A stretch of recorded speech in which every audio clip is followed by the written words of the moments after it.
Mga manugbaligya, kargador kag driver ang ginpadulungan sang vaccination team sa Iloilo Terminal Market.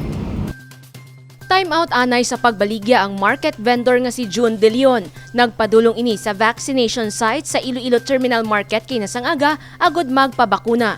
Para sa iya, importante ini agud maproteksyonan batok sa COVID-19, ilabi na nga nagalapta ang Delta variant. Ang mas manami pa, mismo mga vaccinator na ang nagpadulong sa ila lugar. Very good hindi inject ang magiging sakit. Okay gid. Naguntat man sa pagbaligya sang prutas si Elma, agud nga magpabakuna. Mas okay sa akong mas pabor. Kaya hindi na kuya maglakat. Dari na lang kuya.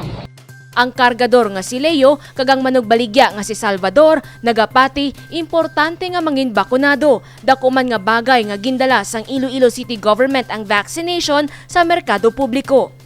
Kay dire man kami kobra lapit na kundi digyan na lang kay kun ka sa barangay mapa-schedule ka pa dugay pa. Oh, mapos kay dire na lang di kan makadto to sa kundian nya area to sa Haro o sa Mandurriaw sa Istibok. Pasado alas 11 kinasang aga, masobra 80 ka individual ang nabakunahan sa Terminal Market. Samtang, nagapadayon man ang vaccine rollout sang Iloilo City Government sa mga barangay. Sa listahan sang Iloilo City Government Agosto 30 sininga tuig, may 274,495,000 o kon 52.28% ang nakabaton sang first dose. Samtang 143,25,000 o kon 27.24% naman ang fully vaccinated na. Ginkalipay ni Mayor Jerry Treñas nga madamo nang nabakunahan, apang malayo paghihapon nga malabot ang 85% nga herd immunity, agud makabalik sa normal ang pangabuhi sa syudad.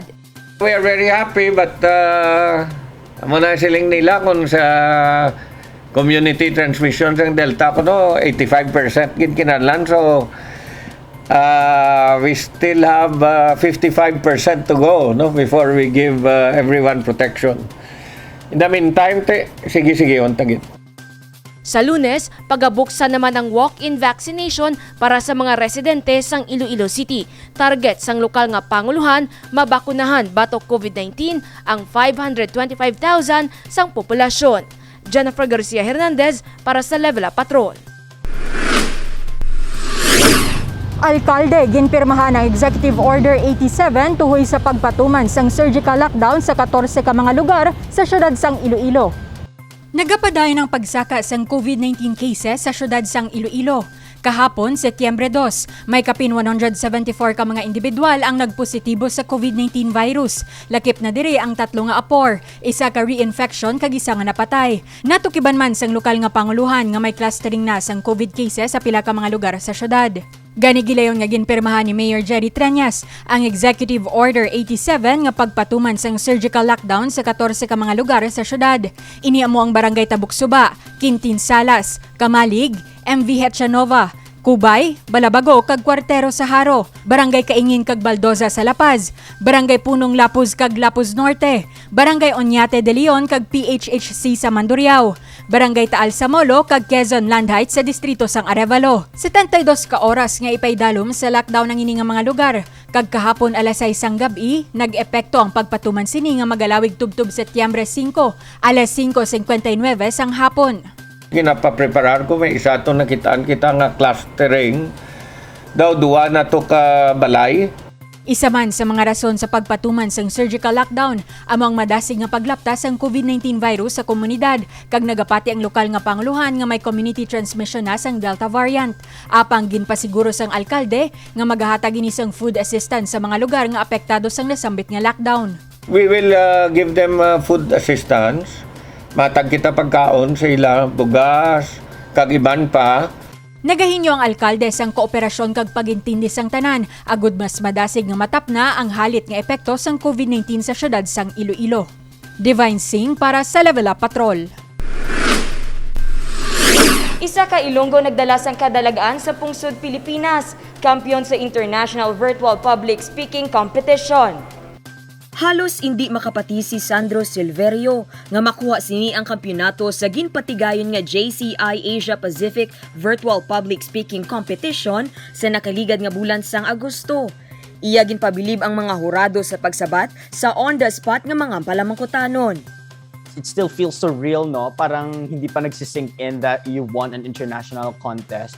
Pero this is not my first time to join public speaking contest.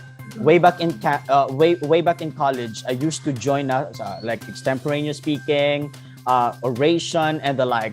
And this time it's kind of special because it's a bigger platform and it brings so much pride and honor to be given the opportunity to bring pride and honor to our country is really one of the best feelings and one of the best things that happened to me this year so far.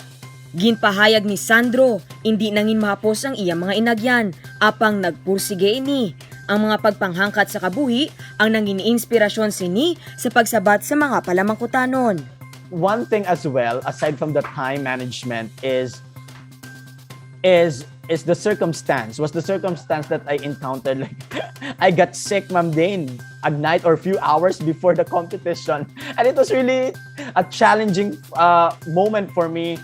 I thought I'm not going to make it because, of course, my voice. Like, I had 38.5 temperature a few hours before the contest. I think it's like the culmination of all the pressure, of all the sleepless nights because of practice. So, nag-lower gid back down yung mga immune system.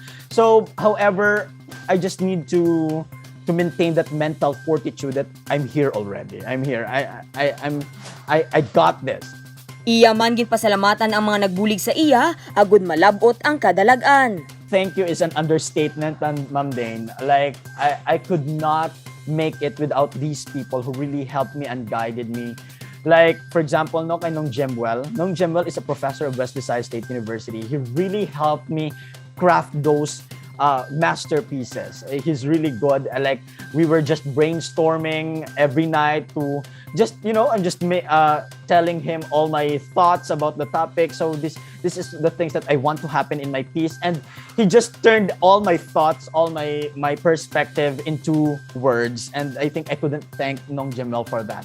And of course, I would like to thank those people who congratulated me, who sent all their messages. I would love to reply to all of your messages, but I couldn't reply to each one of you because of the time constraint.